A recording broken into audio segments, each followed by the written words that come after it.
La FIC vous présente L'important, c'est vous. C'est comme ma responsabilité de donner un soin sécuritaire. Des fois, on n'a même pas le contexte pour le donner. Mais là, ça va être nous, le professionnel, qui va peut-être avoir une sanction, mais c'est le système là, qui est comme malade. Je suis inhalothérapeute en milieu hospitalier. Mon travail consiste à donner des traitements du système cardio-respiratoire. J'interviens dans des situations d'urgence comme les arrêts cardiaques, les traumas, les difficultés respiratoires aiguës. J'interviens aussi dans des traitements de maladies chroniques comme l'emphysème, la MPOC, l'asthme.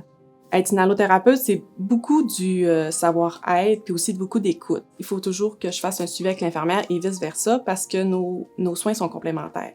Dans le fond, moi, j'ai une expertise, j'ai beaucoup d'expérience sur mon auscultation, sur le clinique quand c'est une difficulté respiratoire. Puis c'est important de partager ce que moi j'ai perçu. Puis dans le fond, on est toutes les deux les yeux et les oreilles de nos médecins. Fait qu'aussitôt qu'il y a quelque chose, ben on se parle. Puis après ça, on peut faire un suivi avec le médecin traitant. Puis le fait que je suis spécialisée, quand une infirmière a un doute, des fois juste à l'étage, je vais me demander de venir évaluer son patient. Puis après ça, je vais pouvoir confirmer, oui, moi aussi, j'entends des crépitants. Je trouve que oui, on va aviser le médecin. Puis là, après ça, ben on peut faire les soins.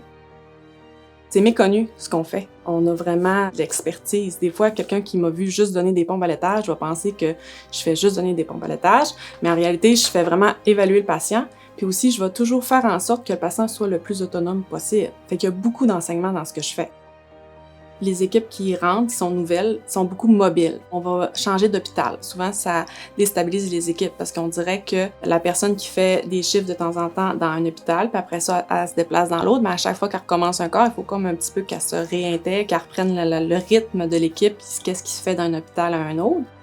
Ils essayent de pallier au manque de main-d'œuvre en faisant beaucoup de mobilité. Mais je trouve que c'est pas nécessairement la solution parce que ça fait juste mettre quelqu'un, mais les départements que les infirmières sont plus stables, les équipes sont plus efficaces.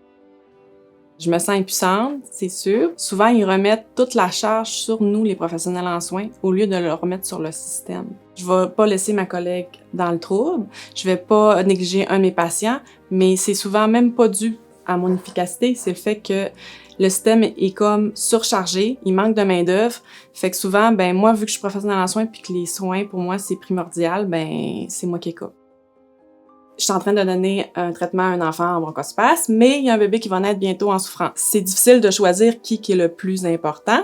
Des fois, j'ai des parents qui viennent avec un enfant qui a de la difficulté à respirer. C'est important de faire de l'enseignement à ces parents-là qui reconnaissent les signes de difficulté respiratoire pour savoir quand revenir, pour pas revenir trop tard. Parce qu'un enfant, c'est un petit système, fait que ça va bien ou ça va mal rapidement. Lorsque j'ai pas le temps de faire de la prévention, comme avec un asthmatique qui arrive en bronchospasme, ben souvent, il va retourner à la maison dans son même milieu, puis il va revenir en bronchospasme à l'urgence.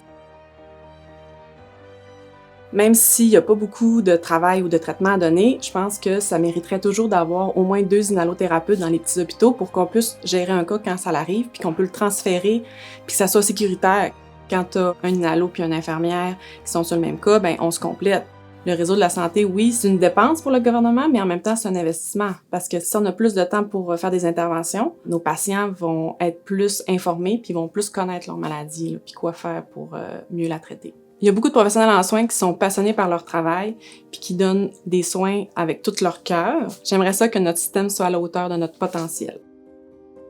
La FIC vous a présenté L'important, c'est vous. Parce que nos conditions de travail sont vos conditions de soins.